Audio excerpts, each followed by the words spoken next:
mañana con 6 minutos, 8 de la mañana con 6 minutos. Gracias por informarse con nosotros. Somos Unión Radio en el dial 580 en amplitud modulada. Es la primera emisión de Unión Noticiosa. Hoy es miércoles 29 de noviembre, año 2023. Continuamos ahora con entrevistas vía Zoom. Nos acompaña ya el abogado Pedro José Freile, analista político y ex candidato presidencial.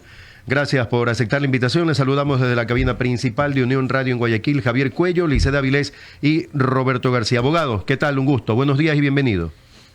Muy buenos días, Roberto, Javier, Liceda, amigos de Unión. Un gusto estar nuevamente con ustedes. Un abrazo entrañable para todos ya en este virtualmente último mes del año.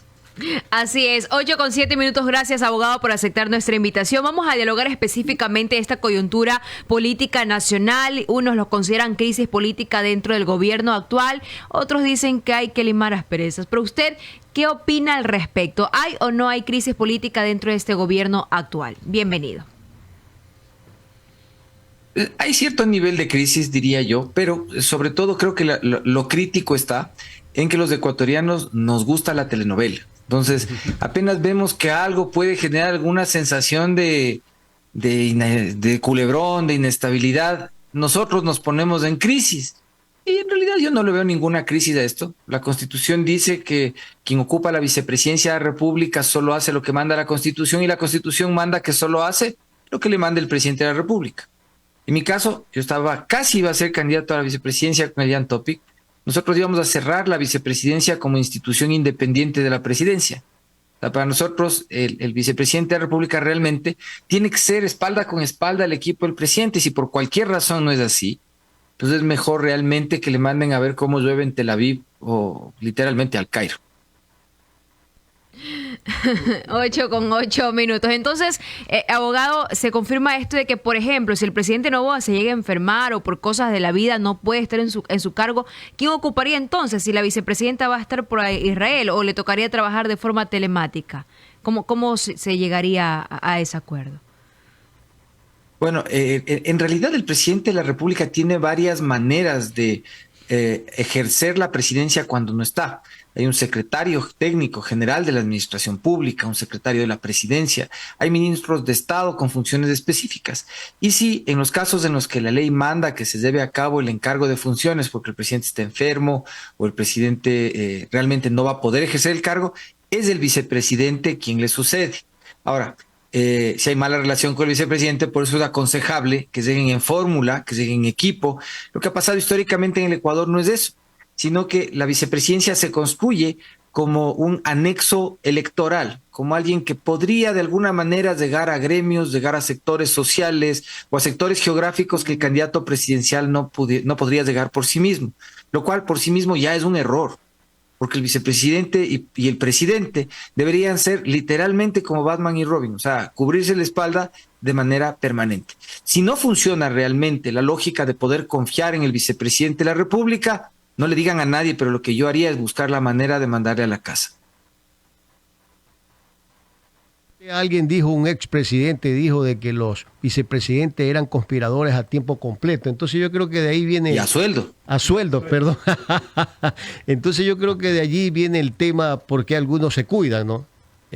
Considero que si se han presentado problemas, que lo dijo la propia vicepresidenta, que desde el inicio de la inscripción del binomio hubieron problemas, entonces puede ser posible que haya otro problema de fondo, abogado. Yo pensaría que un buen ejercicio de honestidad y transparencia es lo que manda en esta circunstancia. Yo creo que la vicepresidente de la República pudo realmente convertirse en un personaje político relevante si con toda la dignidad del caso renunciaba al cargo, porque es evidente que eso no tiene funcionalidad. Y que ella haya llegado al cargo, en realidad no veo que sea un asunto de representación ni de las mujeres, ni de los cuencanos, ni de nadie. Es dar un accidente en la política y creo que podría convertirse en algo importante si más bien hace el buen ejercicio ético de decir, no mismo ha sido por aquí. Entonces, en vez de crear una mala sensación de oposición dentro del gobierno, porque además no es que tiene nada que hacer específicamente sino ir a conseguir la paz entre Israel y Palestina, mejor renunciar. O sea, yo creo que sería un gran ejemplo. Y por otro lado, la intención de reformular, de hacer una reingeniería en lo administrativo de la vicepresidencia que ya ha propuesto el presidente Noboa, debería tomarse con toda la viada del caso de una vez para quitarle el edificio, quitarle la guardia propia, quitarle esa idea de que es un semi-reino que queda al lado del reino de Carondelet, sino que se convierta en una dependencia parte de la presidencia, que además creo que le hace falta todo ese espacio físico que está en el edificio de atrás, porque están adscritos los dos edificios. Y la presidencia de la República, de hecho, es un espacio bien incómodo para el trabajo. O sea, creo que se aportaría mucho uniendo las dos físicamente, inclusive para mayor comodidad del trabajo presidencial. Yo entiendo que si se va a Israel no solamente puede ella trabajar en el tema de la paz, porque recordemos que Israel es una potencia en temas de seguridad, en temas de electrónica, y podía fortalecer más bien las relaciones bilaterales y sacar provecho también de su estadía en Israel, pues, abogado. Confucio, entre otras cosas, creó un aforismo que popularmente se conoce como que el hombre hace al cargo, o que la mujer hace al cargo. El político, el líder, no importa de lo que le pongan al frente, siempre es capaz de convertir la adversidad en una ventaja. Entonces, en ese sentido, yo creo que mal haría la vicepresidente si solamente va allá y trata de lograr la paz y si no la logra va al muro de los lamentos en Jerusalén. Creo que eso no serviría de nada. Creo que como política que es, debería encontrar la manera de seguir la larga tradición en conflictos internacionales que ha tenido el Ecuador de manera eficiente. Galo Plaza Lazo fue mediador para Medio Oriente en momentos en donde se logró parcialmente la paz entre facciones en 1959, si no me equivoco. Y después Diego Cordobés fue el artífice directo de lograr la paz en Afganistán. Yo digo, si a mí me dieran el chance de ir a hacer una cosa de ese tamaño, diría, Dios le pague y a quedar bien, en lugar de estar lloriqueando. 8 de la mañana con 13 minutos. Entonces, ¿marginada o no? ¿O está bien de pronto este mandato que le hace el jefe de Estado? Ella ha dicho hace poco en Teleamazonas que la alianza entre el gobierno de Noboa y el correísmo terminará casi que derrocando al presidente. Estas son palabras que salen de pronto como de dolida, doctor. Si esas cosas se dicen oportunamente, hasta podría tomarse como un consejo de amigo. Pero cuando se dicen mientras estás llorando, mientras estás lloriqueando, porque no es llorando, sino lloriqueando, en realidad es algo que los ciudadanos no tenemos que poner atención.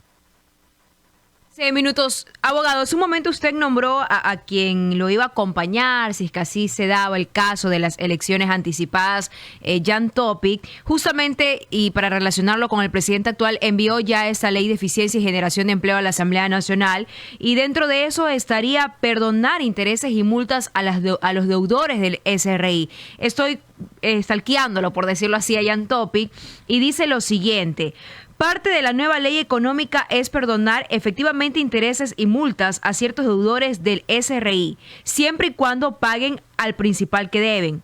Pero, dice Jan Topic, no existe conflicto de interés si quien propone la ley es también el principal deudor. Esto en relación, asumo yo, al grupo Noboa con esa deuda al SRI. ¿Qué opina al respecto?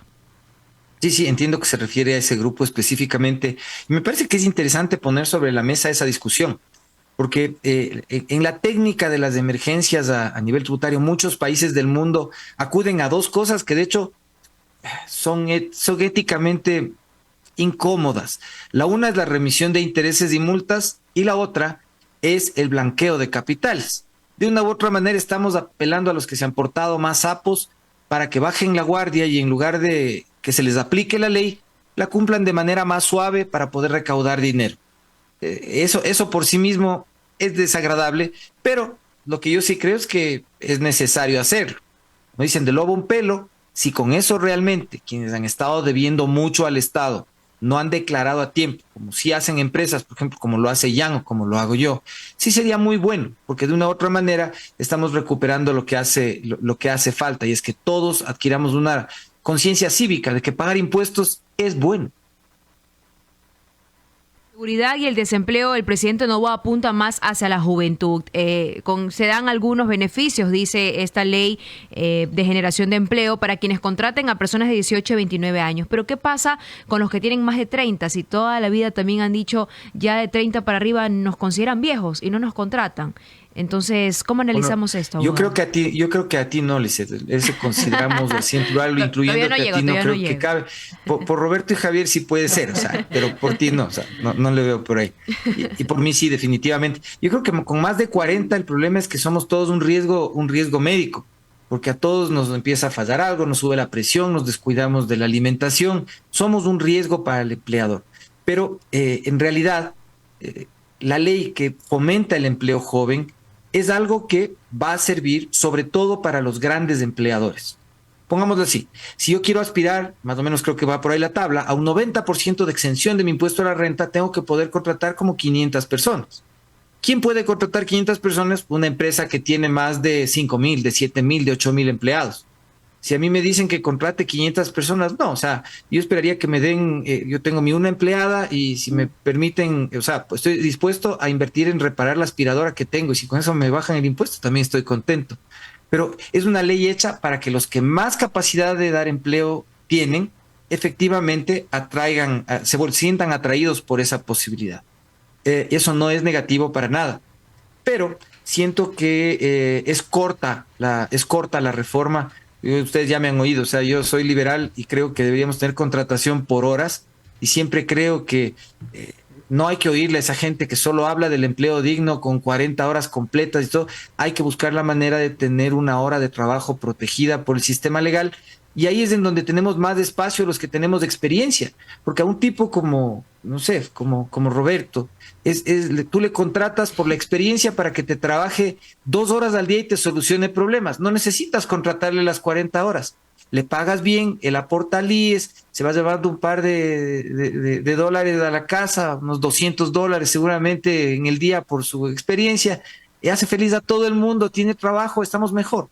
Entonces creo que esa parte todavía falta. No es un efecto mágico, porque esto no pasa de un día para el otro. Y la otra, las zonas francas también, por ser zonas francas, también generan disponibilidad adicional de puestos de trabajo. Creo que es bueno, no soluciona todo, pero nos hace caminar y ojalá alinearse a las fuerzas políticas hacia algo que tenga en el mediano plazo resultados para tener más gente empleada. Abogado, usted fue candidato a la presidencia de la República. ¿Qué lectura le da de cómo ha encontrado el país? El señor Daniel Noboa empieza ya a conocerse temas preocupantes, el tema económico, que muy bien usted lo analiza. En ese sentido, ¿usted cree que si usted hubiese llegado a la presidencia de la República, hubiese podido ir en esa línea de cambiar el rumbo, de que sí se puede hacer las cosas, abogado Pedro Freire? A papá le pregunta, pero claro. Pero no es eso solamente un poco, Achisa. En la circunstancia actual se necesitaba un plan que tuviera absoluta claridad de cómo estaban las cosas para atender este periodo que falta para terminar el periodo constitucional del presidente saliente Lasso. Y eso fue lo que preparamos con el YAM.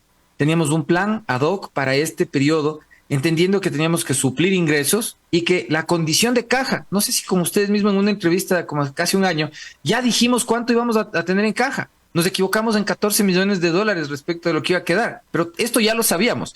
Entiendo que todos los candidatos ya lo sabían, porque es responsabilidad de quienes ponen su nombre en la palestra para ir a un cargo público, tener conocimiento previo de las cosas. Uno no puede llegar y sorprenderse, uno tiene que saber lo que hay ahí.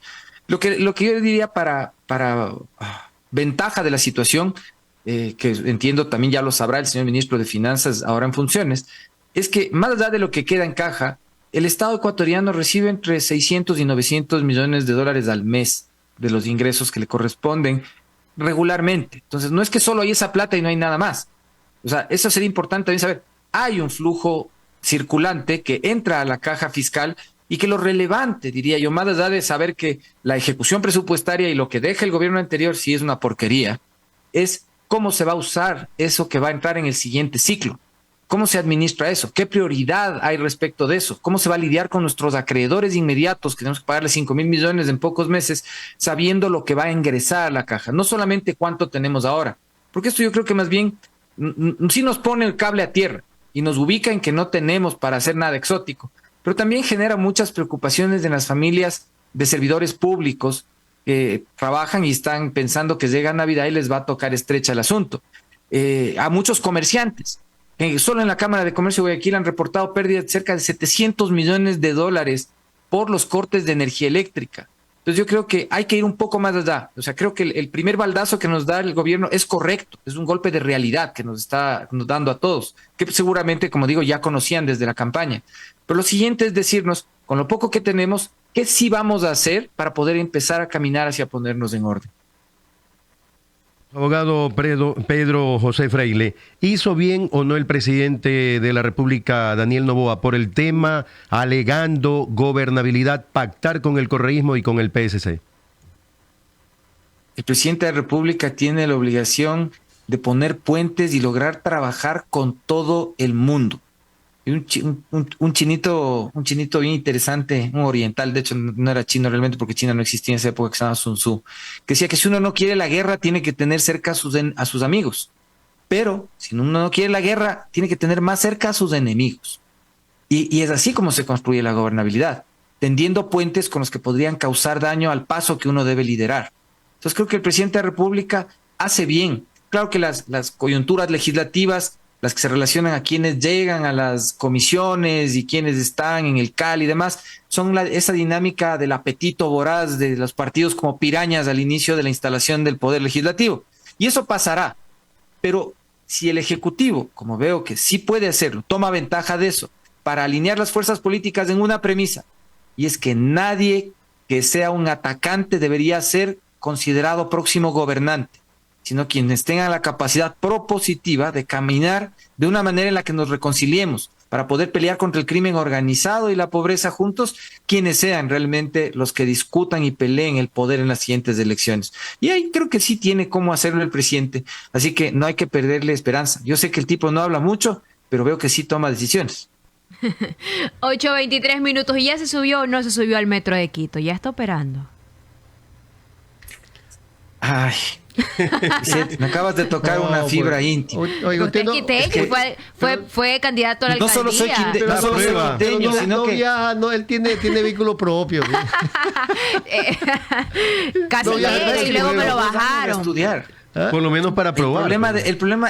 El metro de Quito está rodando, pero no está sirviendo. Y de hecho creo que la ciudad ha escogido mal la administración del metro en funcionarios que son ignorantes completamente del manejo de infraestructura. Anticipo que la administración del metro tendrá malos resultados. O sea, mi expectativa de la gestión que se está llevando a cabo es mala, porque no hay realmente una administración con personas que conozcan el manejo de este tipo de infraestructura. El actual gerente del metro, a quien no conozco, solo le he escuchado, no es una persona que está administrando de manera transparente ni eficiente el tema. Después de haberlo estudiado durante 2 años completos, no auguro buenos resultados con la gestión del metro. Perfecto. Pero ya se prepara para las fiestas, abogado.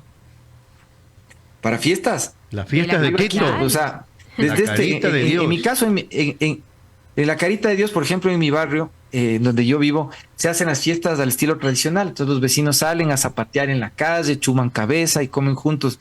Y eso, Dios mediante, será de sábado a lunes más o menos. Vean. Fiestas patronales casi. Perfecto. Claro. 8:24 minutos. Gracias, abogado, por este importante análisis que usted dio el día de hoy. Que tenga excelente día. A ustedes, amigos de Unión, un gusto verles nuevamente. Les vaya muy bien. Un abrazo al abogado